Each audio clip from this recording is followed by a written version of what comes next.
welcome to another episode of The Established Facts. This is episode 226, and I feel like it's been 3 months since we did 225. Sure. Because it has been. So I figure, we'll get together. We got, as you can see, we got friends around the table, and we're going to introduce everybody. So I'm going to go ahead and start over here. And if we have the video, if it's on video, you can actually see me starting to my left.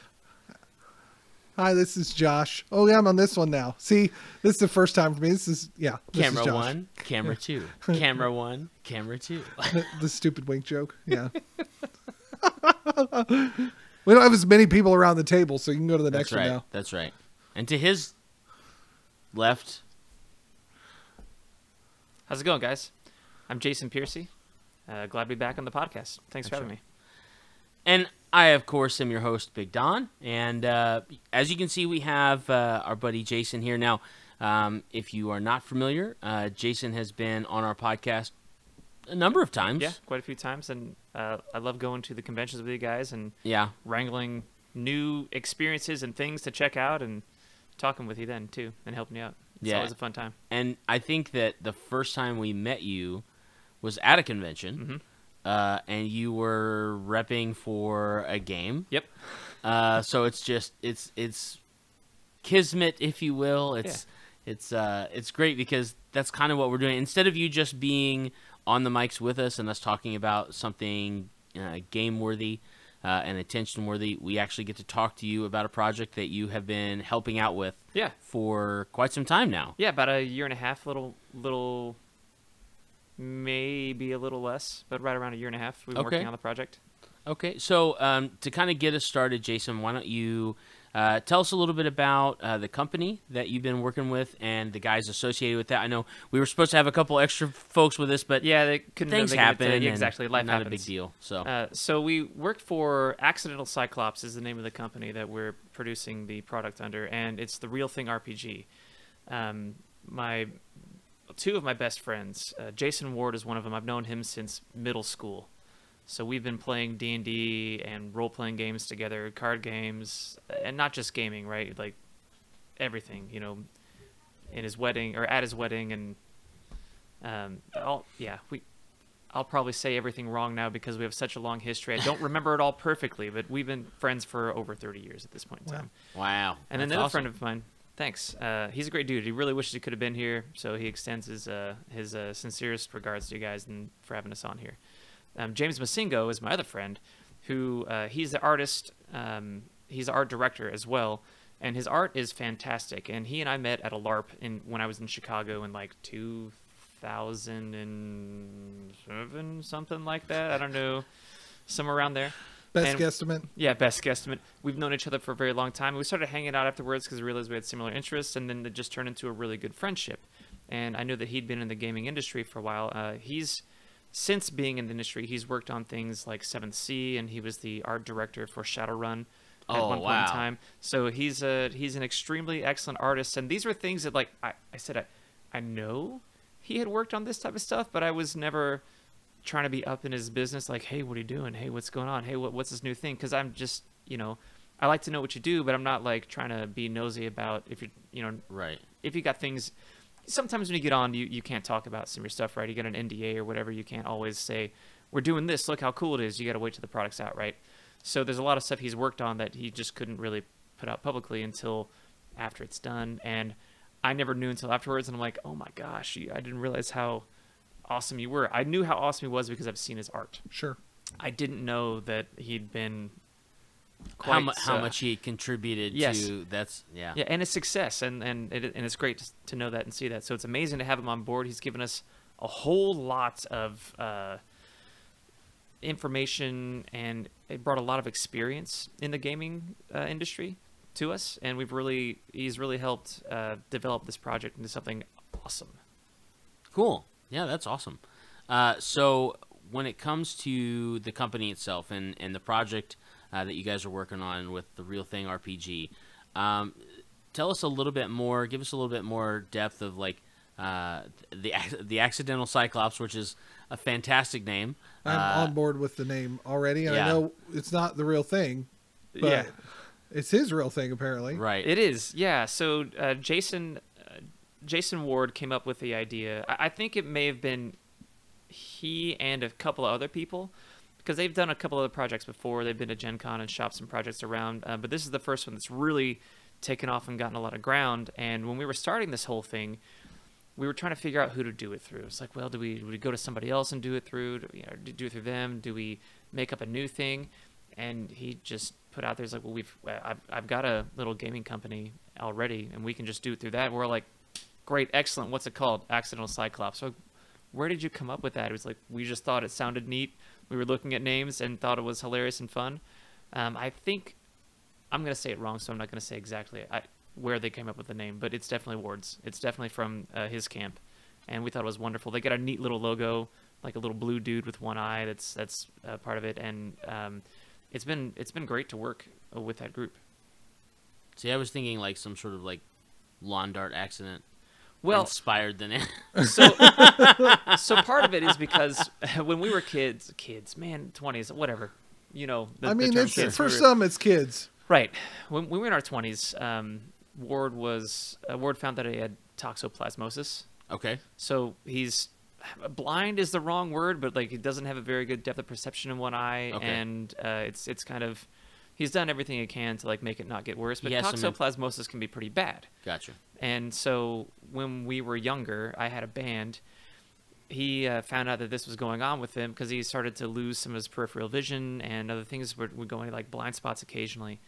And the band at the time, like, you know, we were all really good friends. He was helping kind of manage at the time too. It was Third Estate was the name of the band, and we wrote a song about it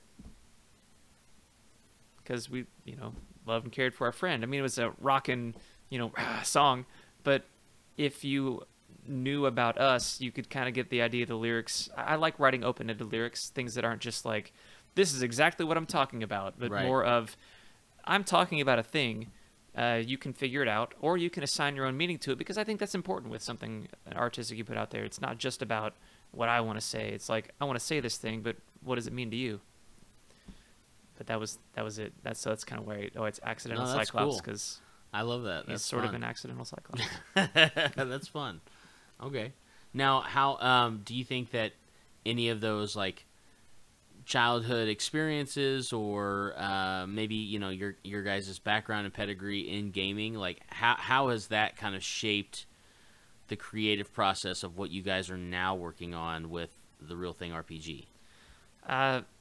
Quite a bit, actually, because of our interactions and the things we would do. We started off with D&D, and, you know, played modules, made up our own things, would you know, use the rules, would make some things up just to have fun.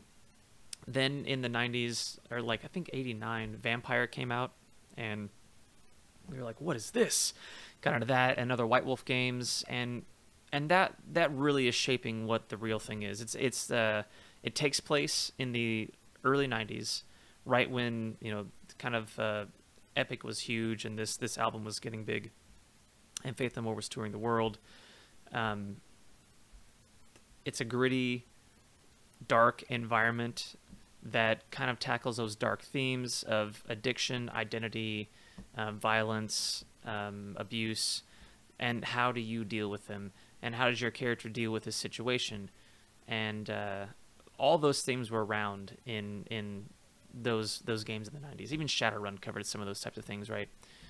You know, what do you deal with corporate greed, and how does it work when the world's ran by things that you know literally can't control? You don't have the power to. What do you do?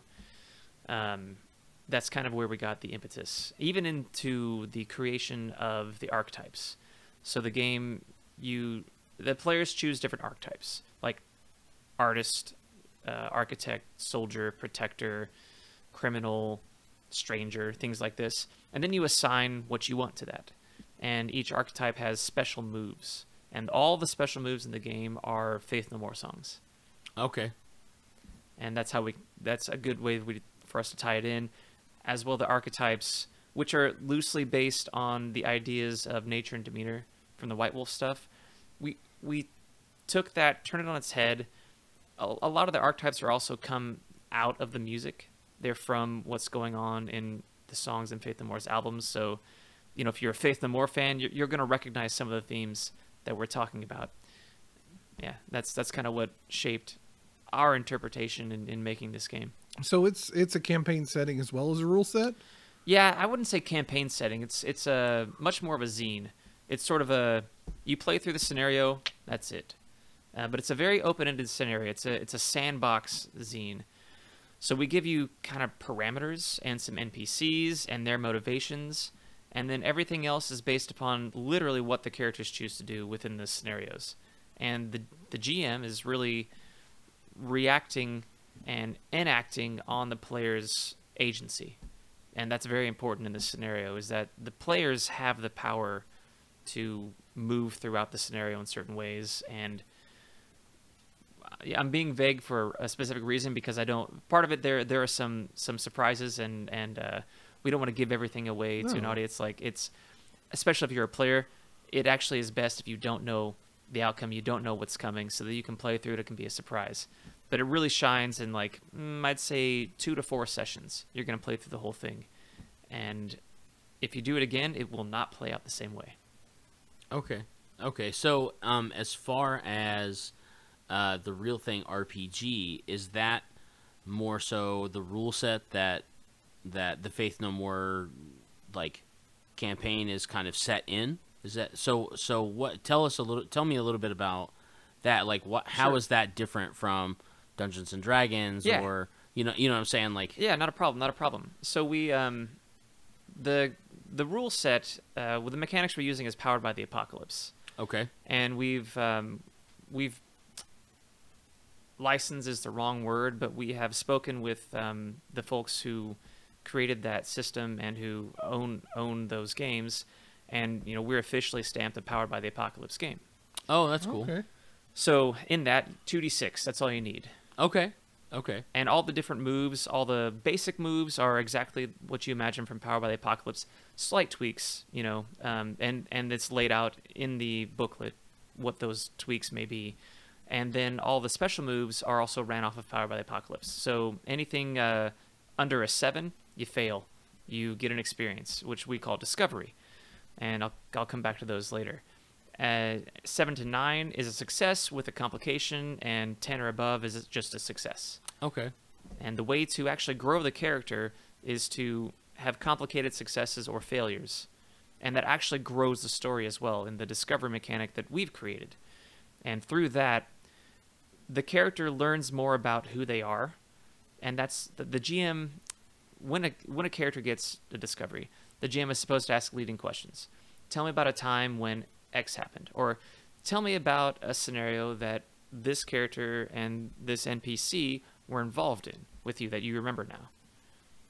Okay, so you're kind of playing out present day storyline with possible backstory implications, or kind of like seeds that you can kind of grow both directions with your character as you're continuing forward in the story. Exactly. It also looks like it provides flexibility in the failure.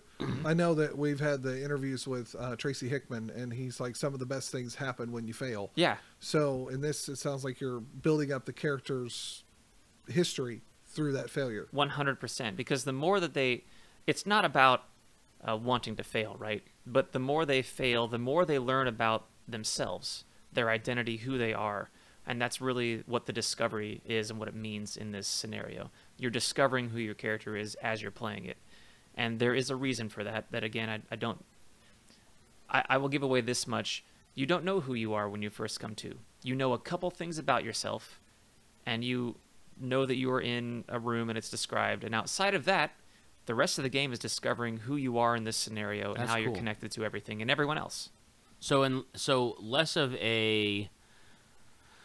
like an adventure style role playing game. Like, I assume that you can probably use the Powered by the Apocalypse game rules and stuff to run. They seem like kind of a plug and play rule set that you can run in any sort of setting. But for this case, with Faith No More, it's more of like what seems like a social discovery role playing game. Yeah, and It can also be a run and gun if you wanted to. Okay. We have Okay. the soldier, the protector. Those are for the people if they like a little more. I want to roll dice and do combat. Cool, that's there for you too. We have it kind of encompasses it all. But regardless of what archetype you choose, you are going to be discovering who you are. If you lose those rolls in a fight, you still get a discovery. And maybe you understand something about why you're here, why you're doing what you do. And that's really the job of the storyteller or the narrator, GM, whatever you want to call them, of the game, to understand how to connect the players with the scenario and with each other. Okay. And That's we cool. give a lot of examples of how that's possible. That's cool. I'm going to ask some clarification. So Faith No More, you said, was the band that a lot of these moves were based off of? Yes, yeah. They're song titles. Okay, and then the real, I'm missing the second word. Real thing. The real thing. Like I felt like I was going to say something wrong with thing, but I like it. So the real thing RPG, that's the rule set. That's Faith No More is the band that these moves are based off of. The real thing RPG is the rule set, but also the story. Yeah. Okay. So the real thing is Faith No More's first album with their vocalist Mike Patton. Okay. And that's the first album they hit a top 40 hit on. Epic is the name of that song.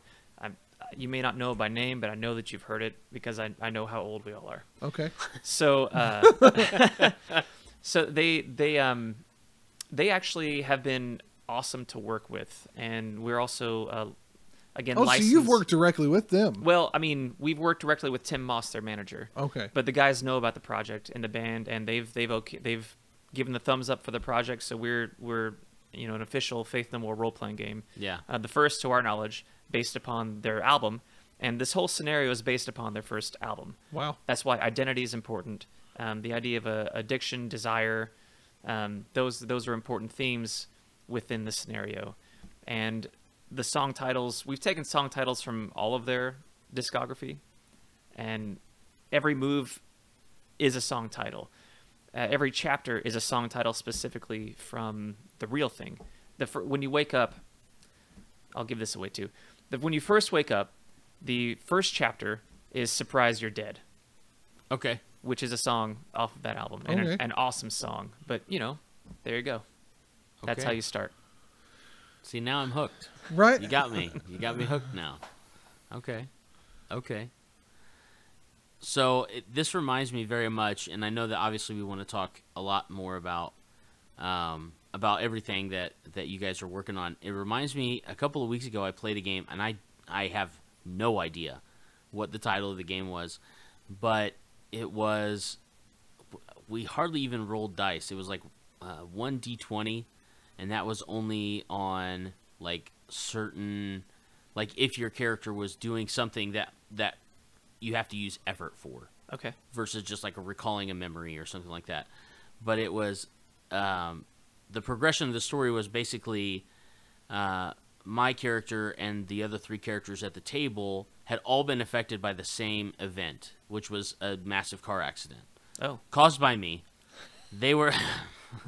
It's all your fault. Yeah. My character was driving his Audi and swerved to miss another car and ran a tour bus off the road. And so 3 of the players were on the tour bus. I was in the car that swerved to miss the second car. Gotcha. And so we wake up in basically on this sandy bank at a lake with mountains in the background, just this glorious looking imagery and things like that. And we have no idea what's happened. We have memory of everything up to the crash, and that's it. And it was very much that sort of social discovery of our characters. And we knew who we were. Like, we had an understanding. Like, my guy was a growing politician and had some shady dealings in the background, like most of the real life ones. And so there were a lot of really cool opportunities to get into real role play versus like, okay, I do this thing, I roll a dice, cool, I'm successful, moving on. Yeah. And I feel like it's kind of that vibe, and I think that I'm, especially as somebody who has been playing Dungeons and Dragons forever. I started playing Dungeons and Dragons in '96. Okay. So like tail end of 3rd edition is when I started playing Dungeons and Dragons. My dad got me into it, and so, you know, all of that tenure of playing role-playing games, you kind of have an image of what a role-playing game is supposed to look like. Right. And then I played this game, and I was like, oh wow, this is. You're using the same. It's kind of like when somebody who is in bodybuilding and powerlifting goes into CrossFit and goes, "Oh wow, I have other muscles." Like, you know what I mean? Yep. Like I have things that I don't have to like be super bulky to be like strong and fast and flexible. It's like that's kind of the vibe I'm getting from that sort of thing, which is exciting. Like Thanks. I think we need more opportunities like that in the gaming world, because at this point, I feel like, you know, we're not in the 80s where we get shunned by playing games anymore. Yeah. This is really an opportunity for us to start exploring all kinds of... You know, we just had Tracy on the show 4 months ago or so talking about the project that he was working on. Like, there's so many really cool opportunities now of discovery, even if it's like parallel real world. We're playing this and it's gritty and it's 1990s and, you know, we're in the middle of like, you know, Kosovo going on and the Clinton scandal and AIDS pandemic and like all of these different things going on. Oh yeah. And also your character. Right. And that's that's a thing we definitely took into consideration. And something we say in the foreword is, this is the 90s from our experience. But by no means does this mean to limit the game as to what it could be. Right. We leave the setting open-ended enough.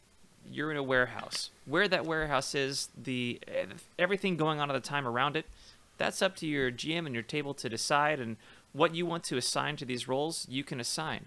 And we've made efforts to make certain that the artwork for the archetypes that we are going to put in are diverse. That they're not just, you know, us. Right. And that's important, right? Because we want people to latch onto it and assign their own meaning to these roles and assign their own meaning to what was happening to them and take history into account, but it's not necessarily totally important. You just understand these were the issues at the time. And we understood the issues a certain way. Other people who pick this up will understand those issues a different way. Right. And feel free, please, like, bring that in, assign it. If it's acceptable at your table, touch on those things. And you know, because as starry-eyed as people get about the past, the 90s weren't terrible, but they weren't great. Right. There were a lot of social issues that still go on today. Yeah. That have been championed since that time. And, you know, thanks to the people that have spent their life doing that, yeah, we have more awareness now than we did then. Yeah, absolutely. Well, absolutely. And there's still room, certainly, to discuss those issues. For some, it's about, you know, reliving glory days. For others, it's a way to cope. Like, I mean, there were people dealt with a lot of things. You mentioned, you know, the Clinton scandal. I've had people on both sides of the opinion spectrum in that conversation. And we were in school. Like, right. Yeah. Right. I remember, did you guys ever have Channel 1? Oh, yeah, all the time. I We grew up with it. remember watching Channel 1 in class when, like, all of those things were happening. Like, oh my gosh. Now that all of those anchors work in real news now. Yeah, exactly. Yeah. It's actually really... It's cool to see that happened too. Right. But that didn't just go nowhere. Yeah, there were so many things. And, you know, in the community we came from, some of them weren't as in the forefront because, you know, we're in a little town in the middle of nowhere, Indiana. Right. So we dealt with the things we dealt with. Right. But other places, we're talking about, you know, the LA riots, man. Yeah. And all kinds of stuff. You had real race issues. We have gender issues that were... really, that was a hard time for LGBTQ community, and hopefully things have gotten better over time. But you know, we know they haven't. We look at our society, but that's not what the game is about. Right. It's more about whatever you want to include from that era in your table, what your experience was or what you know about it. Do it. Right. Because those issues are there, and they're real. They are, and we don't want to leave anybody out. That's not the point of this. Right. Well, and I think also, you know, I think we have, the three of us and everybody else who is on the Established Facts and even like friends and stuff like that of our podcast, I think we've all been able to use role-playing games and things like that as an instrument of self-discovery. Oh, yeah.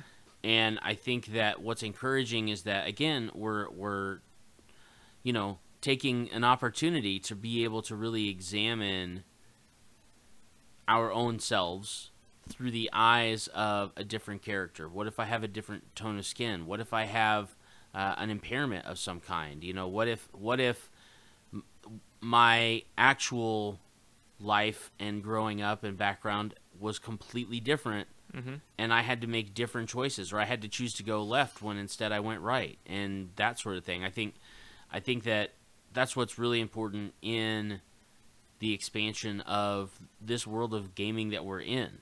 I know that we've kind of gotten a little sidetracked but I feel like that what I'm encouraged by is the idea that we're at the point now where we're taking chances with our gaming. We're observing that we don't have to just slay dragons. We can confront crooked politicians. Right. We can help somebody up off of the street and get them into a program, and then at the end of the game go, wow, I feel really good about myself. Like, I feel like I actually accomplished something, even though it was pretend, and now I actually want to go out and do something to better my neighborhood or my community or just a guy on the street or something like that. Exactly.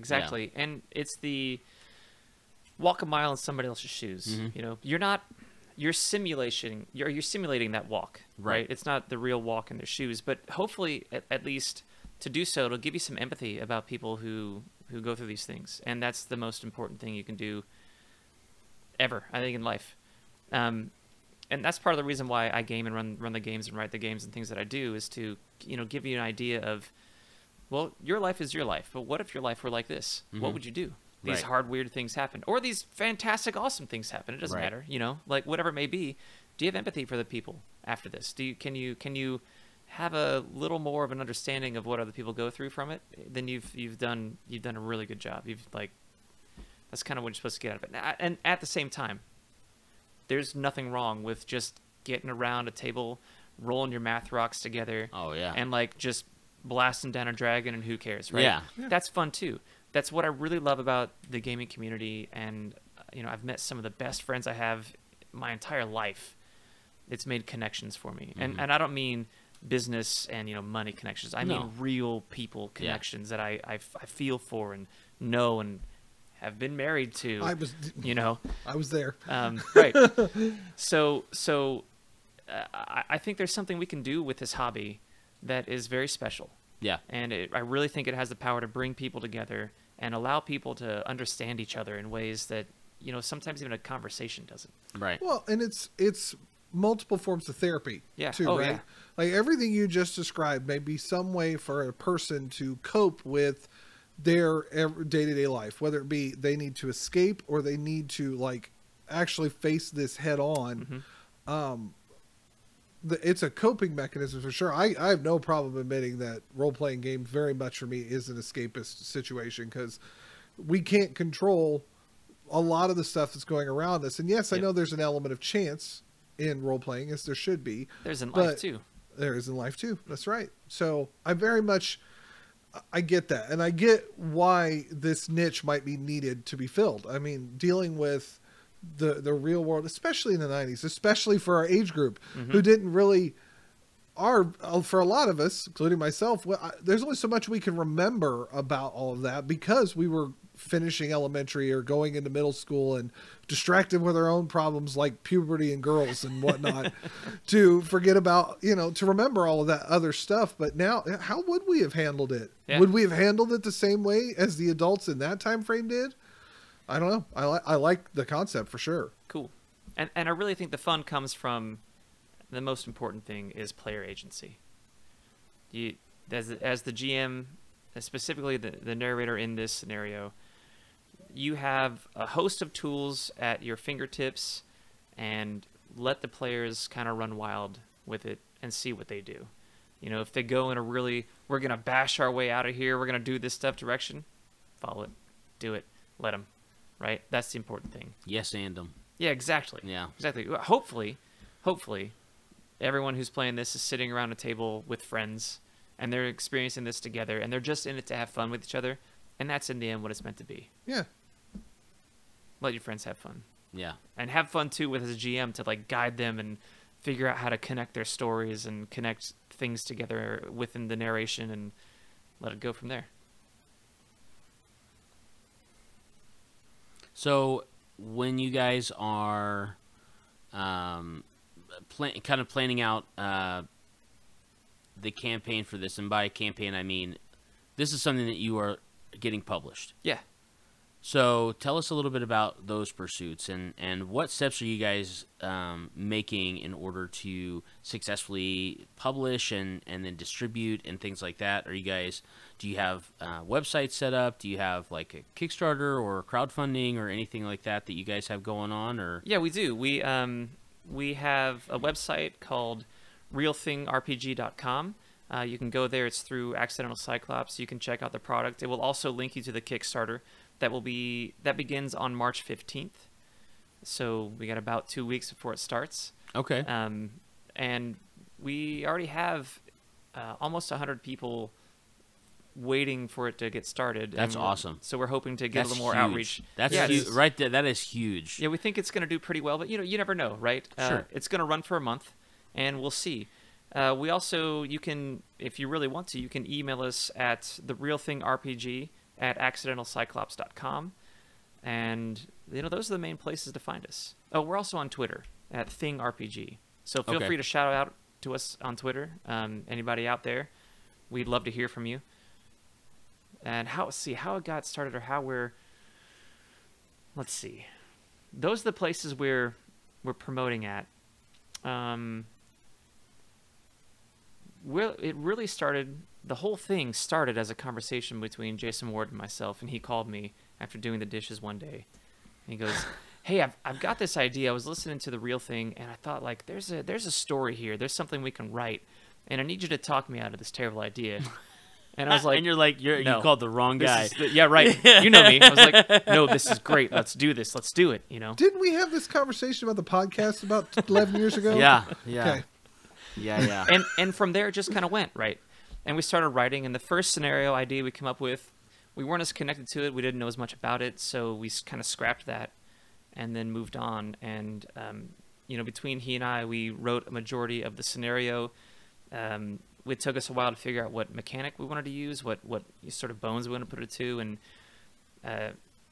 Jason mentioned he mentioned Powered by the Apocalypse, and we kind of tested it out in that direction, and he had some really good ideas. So he was way more on the mechanics side, and here's the system, and here's how it can work, and I was more on the writing side. But we all came together in the middle, where does this idea work with the mechanics? Okay, does this mechanic work with the idea? Cool. Hey, man, I've got an idea to tweak this. Hey, man, I got an idea to tweak that. And it really came together. And then when we brought James on board, it just blossomed. He gave us all the information that we didn't know about the gaming industry and how we can, improve the product in a certain way, improve the idea. And he was fully on board with doing the art, because he's like, yeah, this sounds like really cool. I'm on board. Let's have fun with it. And we all three came to the point where we're like, well, should we reach out to the band? I mean, is this something they even care about? We don't know. But you never know until you say yes, until you try something. The worst thing that can happen is someone can say no. Right. So whatever.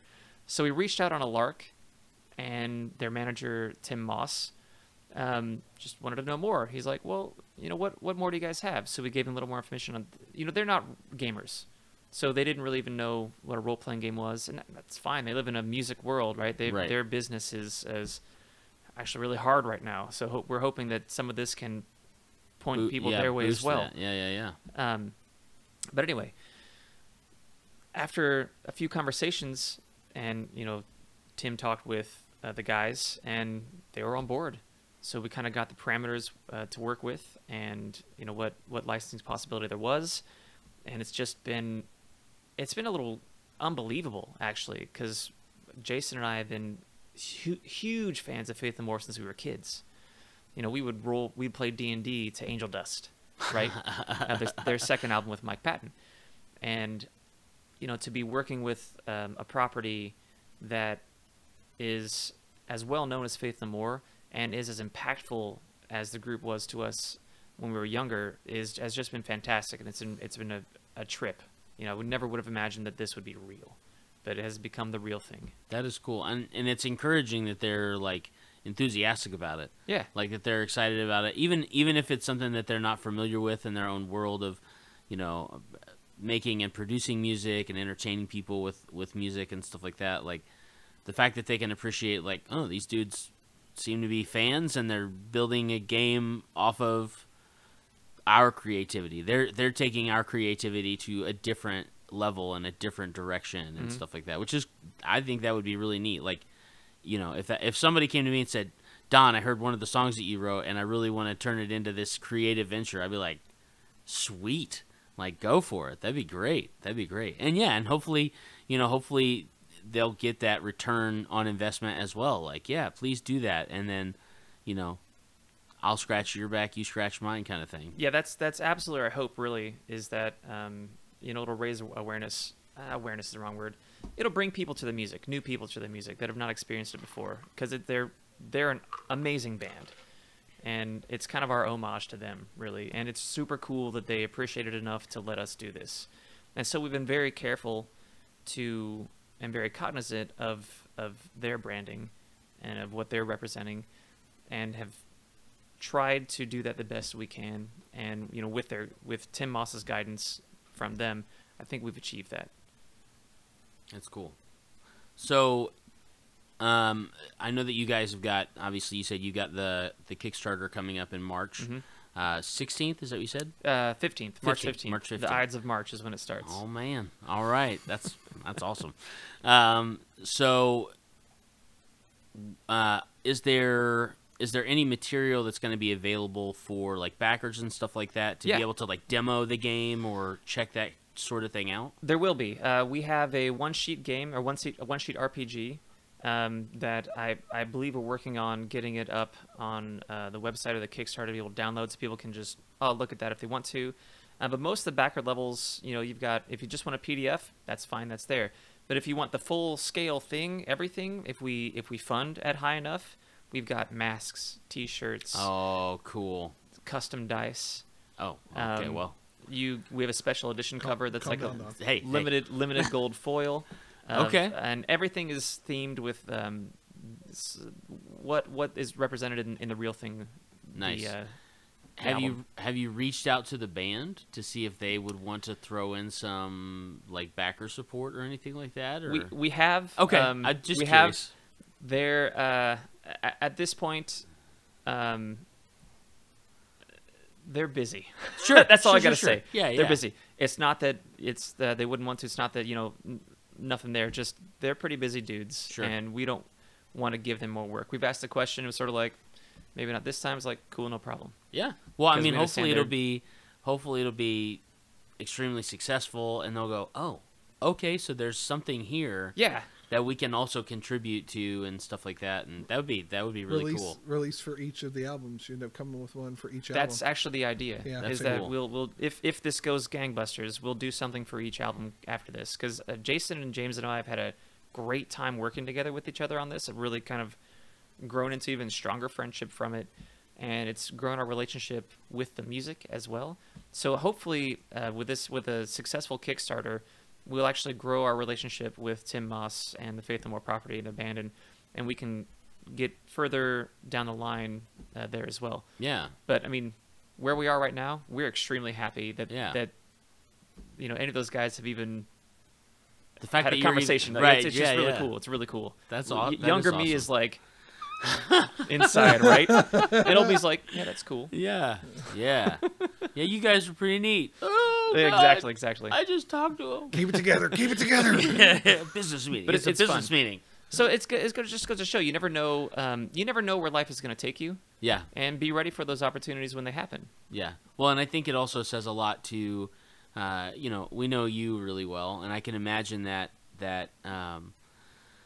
that Jason and James, yeah, Jason and James, you know, if they're anything like you are, they're going to be great people to want to talk to and work with anyway. Yeah. And so what's really encouraging is that you guys took that leap and made that connection, and now it's already, I mean, you may not be selling the game yet, but it's already paid dividends in just the experience that you've had in the creative venture. And what I think is really interesting too in this sense, you know, I've got a little bit of experience with doing some game design and running some Kickstarters, and those can be really tough. Like, they can be really tough. And I know that you're very familiar with that too. You know what I mean? Like, Josh is familiar with Kickstarter too, just on a completely different end of things. I'm a consumer. He's a consumer, right? But I think what's right, yeah. But I think what is really cool about this format is, even if it's something that doesn't fund to where you can like publish a bunch of books and do all like, it seems to me like you already have something that's done and ready to package and push out to people. So there's going to be an opportunity for that to happen, even if it's not in a printed, published book. Oh, yeah. You know what I mean? Like, oh, yeah. And what will hopefully happen is, hopefully you'll be able to put enough teasers out there and get enough, like, love for this. And the fact that you already have 100 people that are on board before you even hit the go button. Well, but I'm just saying, before you even hit the go button, that you have people that are investing in that sort of thing. You know, hopefully our time hanging out and talking about this sort of thing will help as well. I know that Josh and I are going to be big on blasting it out there for people to check out and stuff, and we'll make sure that we put it on the podcast website and stuff like that, because we want to see if there, you know, you and I have had these conversations before. If there's anything that I'm more passionate about, it's promoting things that my friends are invested in. Oh yeah, because why else are we doing it if you know, we're not like, hey, you're doing a cool thing. Let's where is it? Let me tell people about it. You know, no matter what side of that street you're standing on. Yeah, because even if it's not my thing, if it's not something that I'm gonna necessarily play all the time, you know, it's still something that I'm like encouraged by, because Certainly.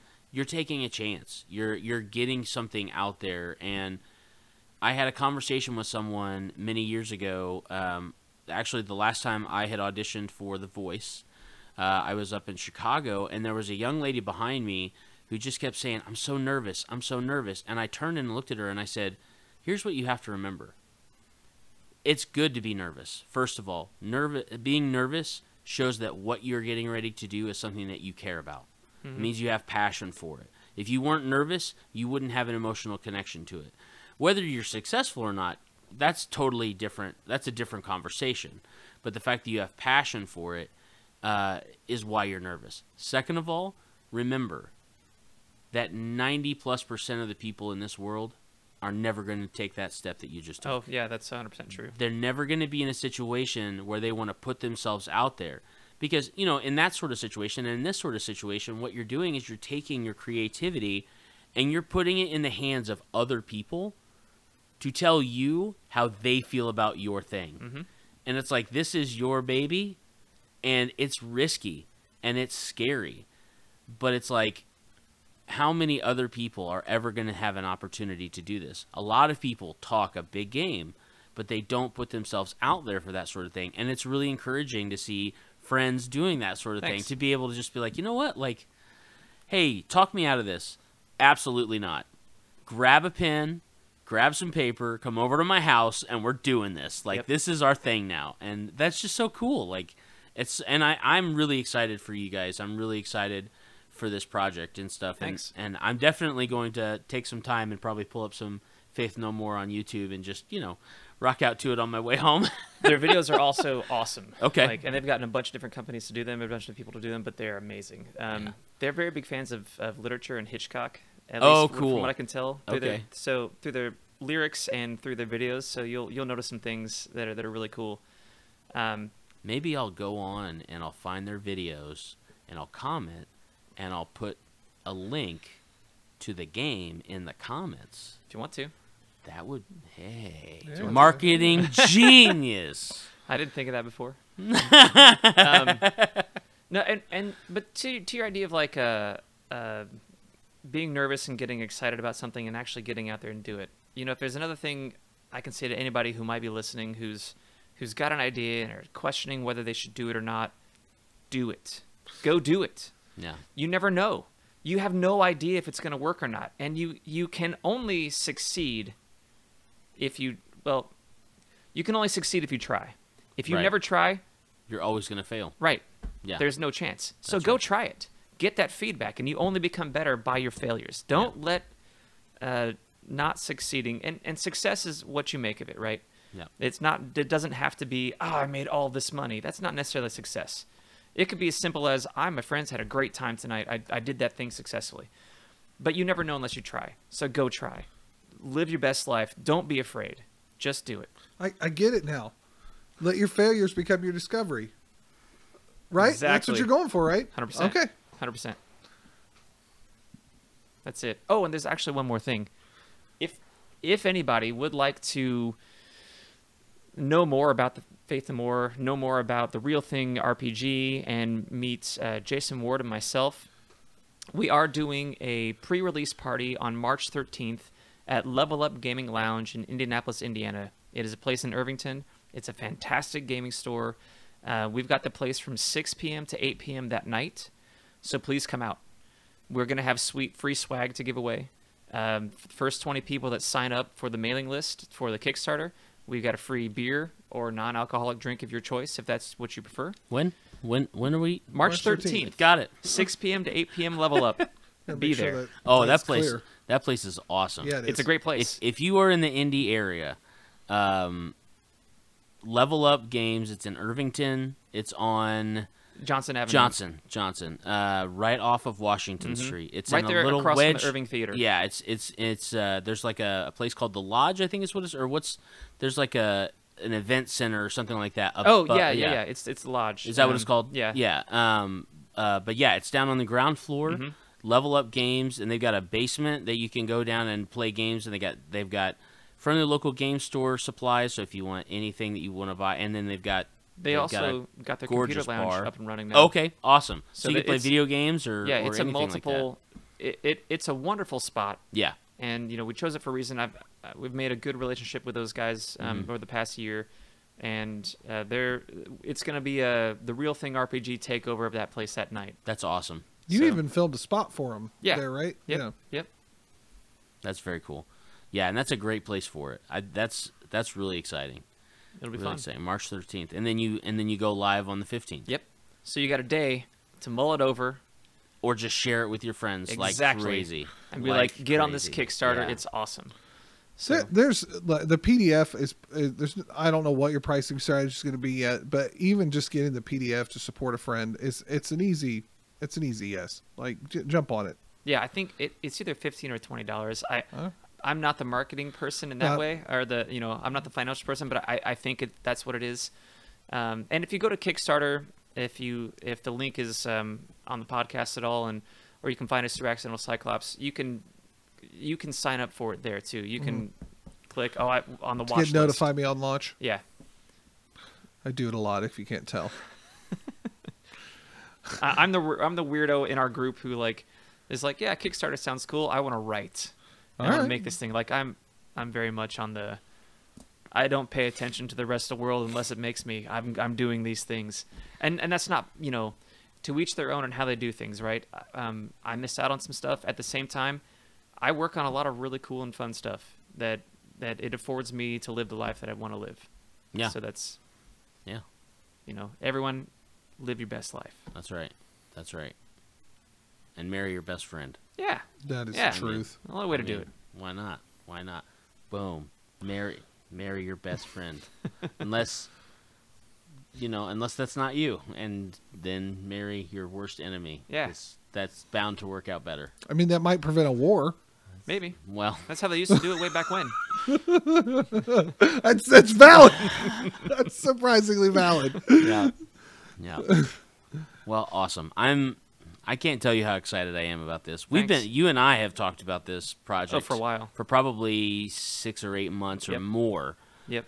and I'm really excited to finally get a chance to participate with it. I will definitely be coming to play on the 13th. Please I do. Definitely want to check it out. Please do. I think I sent both of you guys. You did. Yeah, thingy. Yeah, I do have an invite. Yeah, great. I do have an invite. Great. And I will probably even try and take some video to share and stuff like that. That would be awesome. Actually, what we're trying to encourage anyone that comes out to take pictures, put it on your social media, do everything that you would like to do with it. If you don't want to do that, cool. Just come out and have a good time with us. But we encourage you to social media it up that night. Yeah. Have a good time. Spread it around. Spread the love. There it is. There it is. Cool. And we'll have all the information as far as the links for the stuff in our show notes and stuff like that. And obviously, Jason already shared a lot of that stuff. So just skip back about 10 minutes on our episode, and then it'll be on there as well. So it's about 20. Is it 20? Yeah. Okay. I mean, it is what it is. Okay. You know, when we talk. 20, who cares? Just Time is the whole relative. Thing again. Right. This is the whole thing again. It was entertaining. Once you have a fast forward rewind button, time is relative. Like, you know, an hour and a half episode may turn into 45 minutes if you watch the highlights. Right, exactly. Put it in double speed, right? You know, and then you're fine. You're done in a half an hour. Math. Okay. All right. So, on our last episode of the Established Facts, episode 225, which if you haven't gotten a chance to go back and listen to that episode, we did a factor play of Pathfinder Munchkin, and it was hilarious, and I really love the fact, so I made sure that I wrote it down so that I didn't forget it. So for episode I can't talk anymore. For 225, the established fact, if I believe, it was, if you want to achieve, always be an ogre achiever. Ogre achiever. An ogre achiever. And if you don't understand that reference, either listen to the episode or just go out and buy Steve Jackson's Pathfinder Munchkin. For episode 226 of the Established Facts, we actually have two. Ooh. Two established facts. You're over. It's your fault. I had a good one, and then you... Yeah, I'm ogre achieving right now. I wasn't here for the last episode, so I'm ogre achieving. All right, so the first fact for 226, it's, if you abuse the power of the apocalypse, you might become an accidental Cyclops. Yep. Yes. Yep. Nice. Yes. Immediate with a face. That's it. And then for the second established fact for 226, if failure becomes discovery, then the established facts will now be known as Magellan. Oh, nice. Oh, that's good. And if you don't know who Magellan is, read an encyclopedia. Man, that hit me like what would cause an accidental Cyclops. I'm sorry. Okay, well, we love you guys. Jason, thank you so much for hanging out and talking with us. Sincerely. Absolutely. We'll have to do it again with James and Jason. Thank you, yeah. Jason. We're all J's. Yeah, J's. We'll have to have quadruple J's on the podcast and talk a little bit more, hopefully after a successful Kickstarter. That'd be great. Right. Maybe we'll do a factual play. Oh, yeah, that'd be awesome. That would be awesome. We've done a couple of those. They've never turned out the same. Great. Oh, okay. That's perfect then. Awesome. All right. Well, we love you guys. Thank you so much for joining us on episode 226 of the Established Facts, and we will check you later. Bye. Deuces.